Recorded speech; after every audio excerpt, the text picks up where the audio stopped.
In this episode, we're going to talk about Mezcal right here on the Tequila Hombre. Coming up next.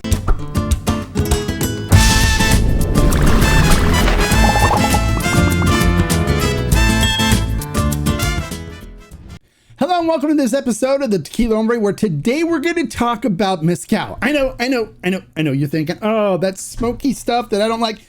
If you think that Mezcal is tequila's smoky cousin or smoky nephew or something like that, you're thinking wrong. And we're going to give you kind of some background information about Mezcal, what it is, and all kinds of information so you can be an informed consumer and know exactly what you're looking at and what the possibilities are for you to expand your, not only your palate, but also your experience in the world of Mexican agave spirits. So let's not waste any time. Let's get into it.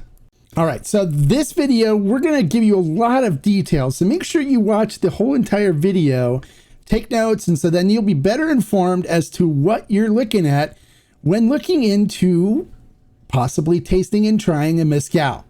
All right, so first of all, the definition of Mezcal is a Mexican spirit made from cooked agave. Sound familiar? Yes. Tequila is actually, by definition, a Mezcal. Now, there's some things that have happened that changed why it's not called Mezcal. But originally, when tequila was produced, it was produced and it was called Vino de Mezcal de Tequila, which means wine of the Mezcal from tequila. So tequila is by definition a Mezcal, but some things happened. Trademarks were issued for the term tequila and for Mezcal. And so as well as what they call denomination of origin. Now, denomination of origin dictates certain things that have to happen in certain places in order to be able to call the spirit those names. Now, Mezcal was also a term used for agave.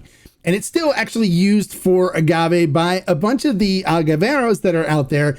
And in my travels to Mexico, throughout even Jalisco, when I talk to a bunch of the agaveros or even some of the tequila producers that grow their own agave, they still will say, I have a field full of Mezcal that, we're working with that have gotten really good, which they're basically saying it's a field full of agave.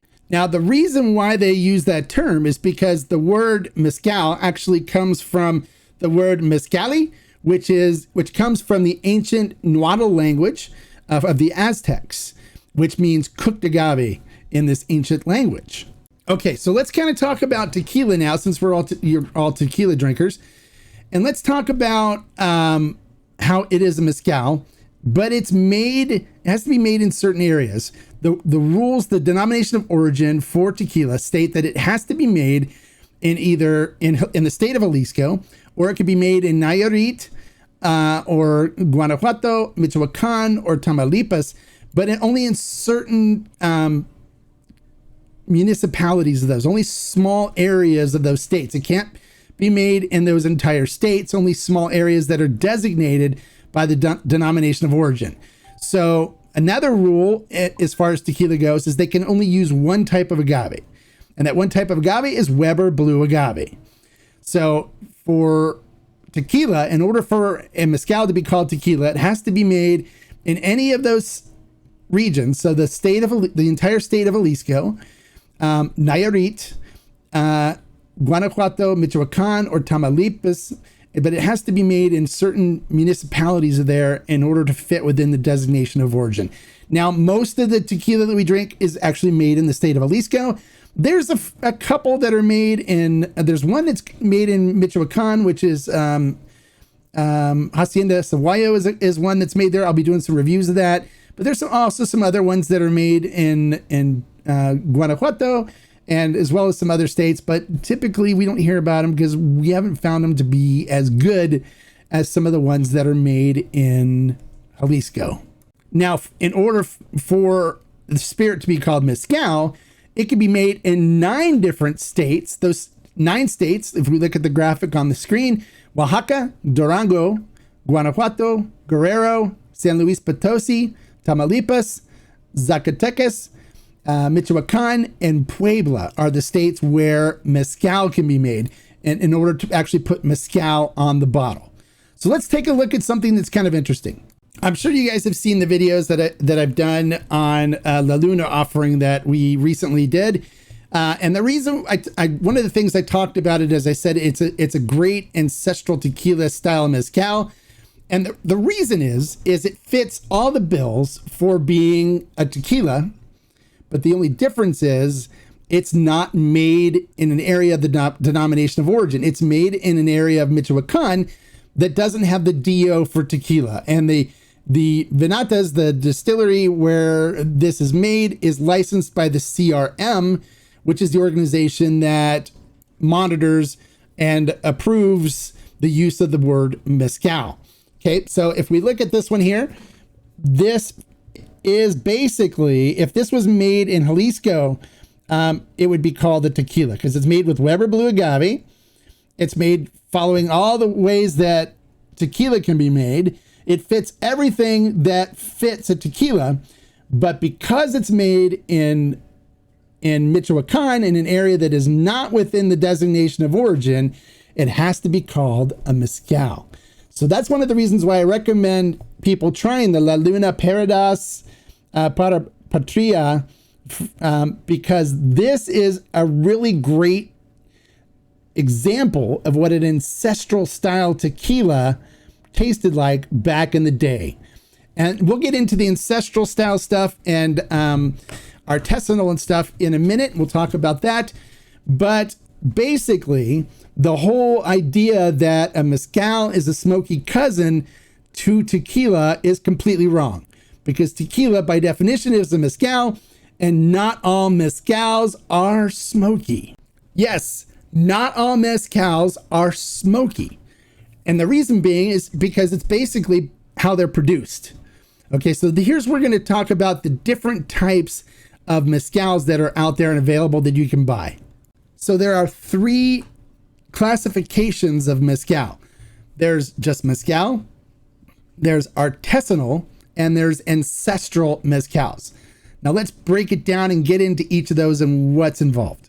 Now, the general term of mezcal on the bottle, if it doesn't say artisanal or ancestral, just says mezcal, anything goes as far as how the production goes. They can use diffusers, they can use autoclaves. It could be really an industrial method for making mezcal. And typically those don't produce as good a spirit as the other 2 go. So let's break down artisanal and ancestral so you can get an idea of what those entail. All right, so with artisanal, in order for a mezcal to be called artisanal, there's certain things that have to happen in the process in order to use the term artisanal. First of all, let's talk about the cooking of agave. The cooking of agave has to happen in either a conical oven in the ground or in masonry ovens above ground. So you'll see them like adobe ovens above the ground, and they can use steam to power either of those if they want. But typically in the conical ovens in the ground, they do use fire by setting wood on fire and using hot lava rocks. And we'll go into that a little later. After the agave are cooked, then we have to look at the milling. There's certain things in the milling area that they have to do in order for it to be called artisanal. The agave can be crushed by hand or with a Taona wheel. A lot of times you'll see these artisanal mezcaleros using a Taona wheel pulled by a horse or by a burro or donkey, or even an engine, an electrical engine or mechanical engine. And they can also use a Chilean or Egyptian mill, a cane press, an electric chipper or mechanical chipper, or even a mechanical shredder to shred the fibers and stuff to get them ready for doing the milling. Next, after the millings happen, we look at fermentation. Fermentation can take place in rock pits, in-ground pits, tree trunks, clay urns, wooden vats, which is what you see mostly used are the wooden vats, or even animal hides, but not in stainless steel. They cannot use stainless steel for fermentation. And then finally, in distillation, distillation must be done with direct fire beneath a copper or clay boiler. So they actually have to set a fire below it to power the boiler. And the still head must be made of clay, wood, copper, or stainless steel. Now, the majority of certified mezcals that are out there fall under the artisanal category. So you'll find a lot of artisanal mezcals on the shelf when looking at mezcals.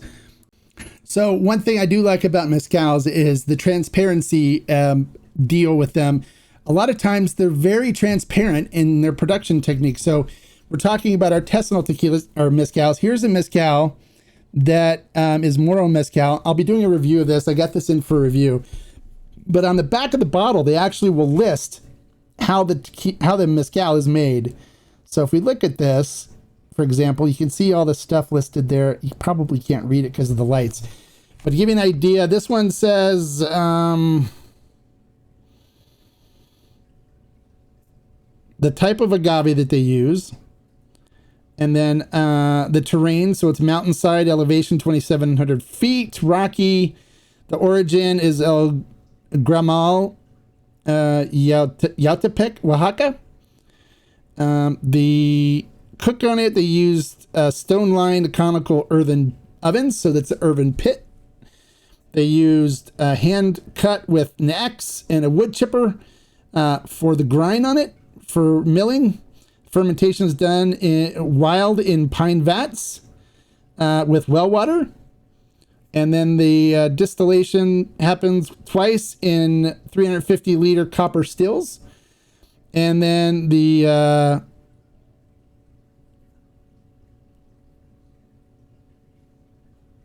when they do the combination stuff, they just use colas with no water added. So they don't dilute it. They just take it right out of the still and they blend with the colas and the corazones, the hearts. And that's how they get this particular mezcal.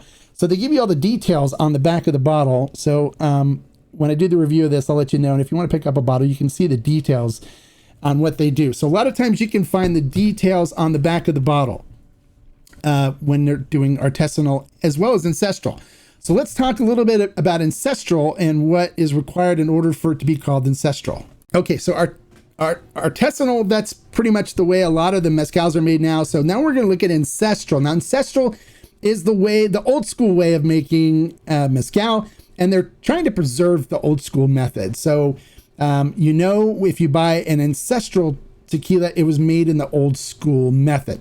The old school method, you cook the agave in an earthen pit in the ground. That's it. No above ground stuff, nothing else. It has to be cooked in a underground stone oven or earthen pit.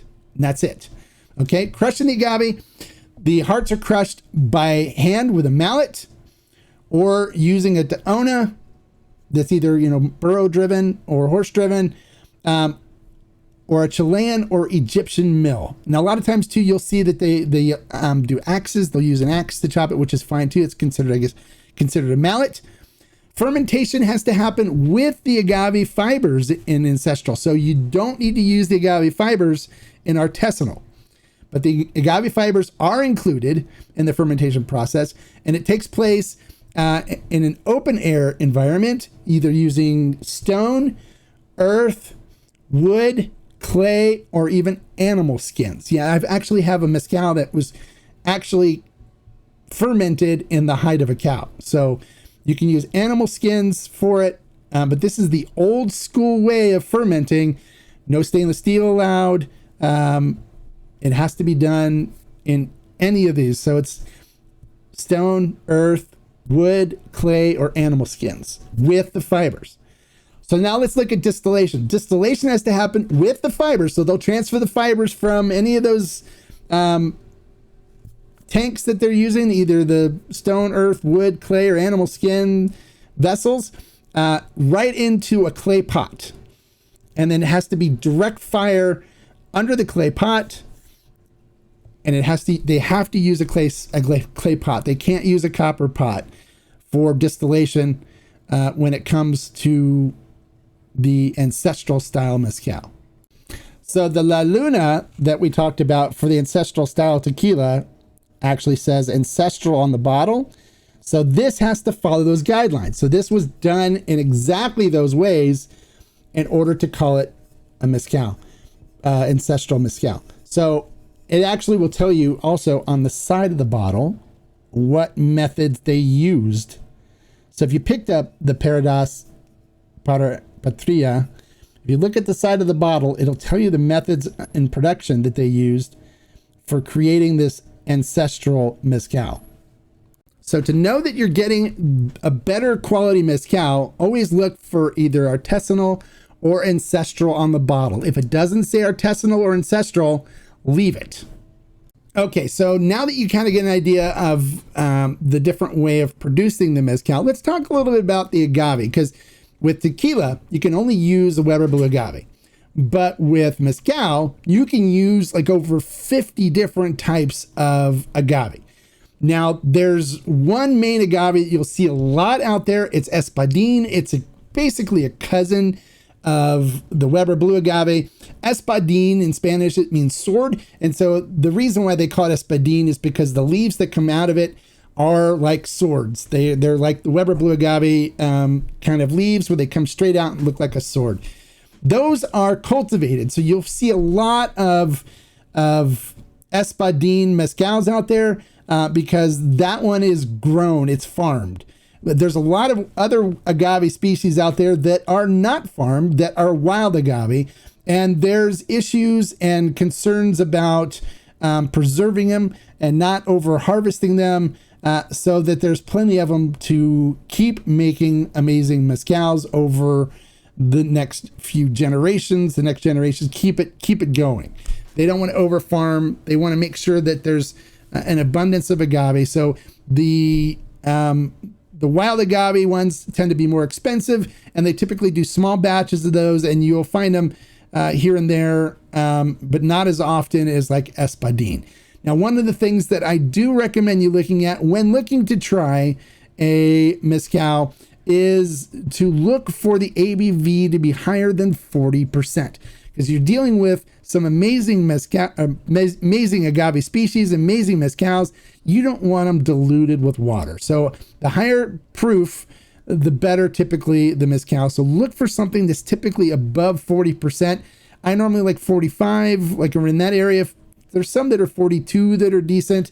But normally when you look at even like an Espadín, if it's 40, 45, 46% or above, you typically are going to get a better experience from those type of mezcals.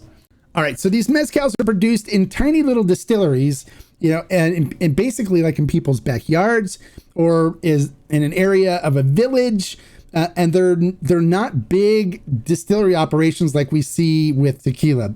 And so in some states they're called venatas, or in some states they're called palenques. Depending on where you go, they have different names for them. But I'm going to put a picture up of giving an idea of what these palenques or venatas or distilleries look like.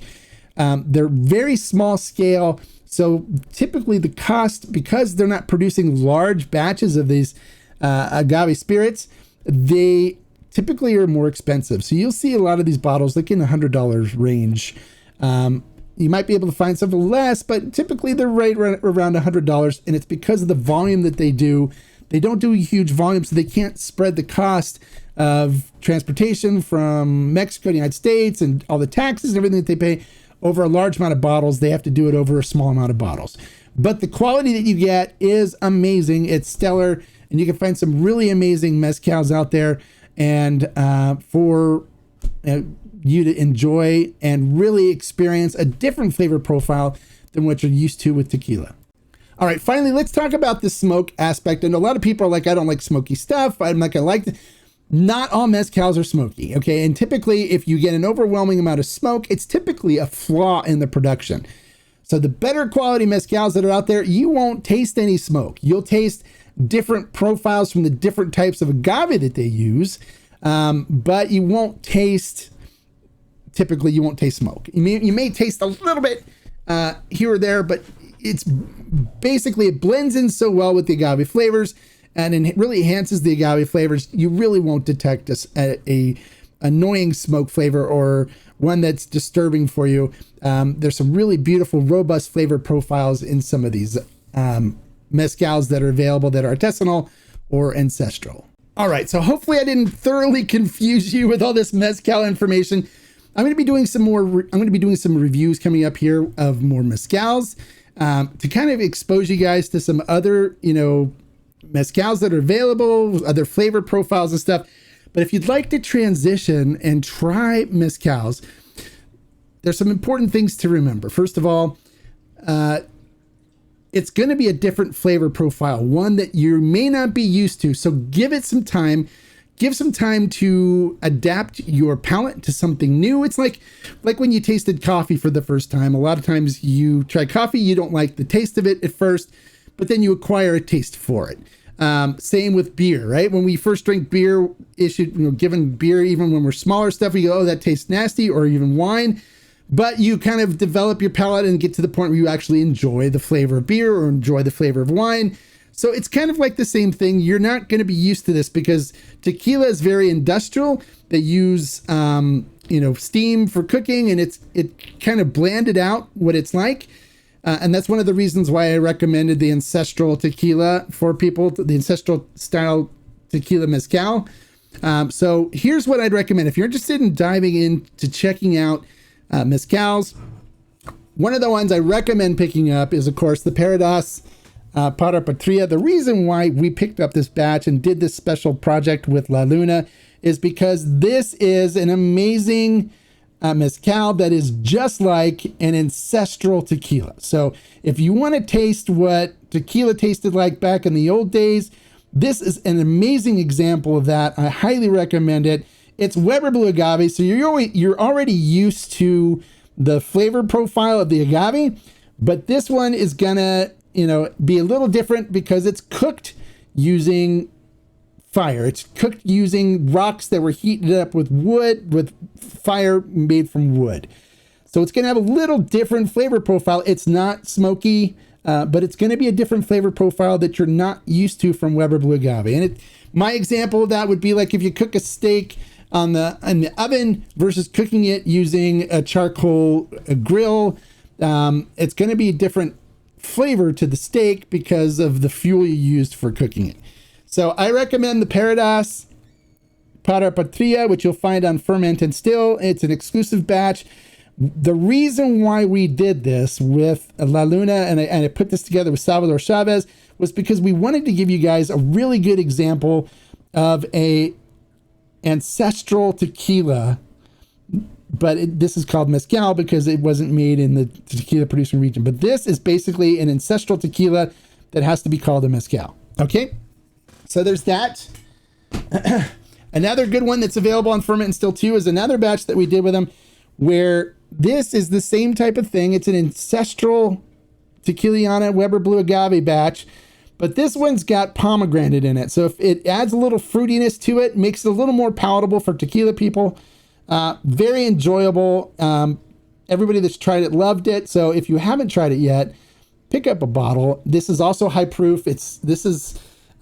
Both of these La Lunas are ancestral, so they're done the old school way.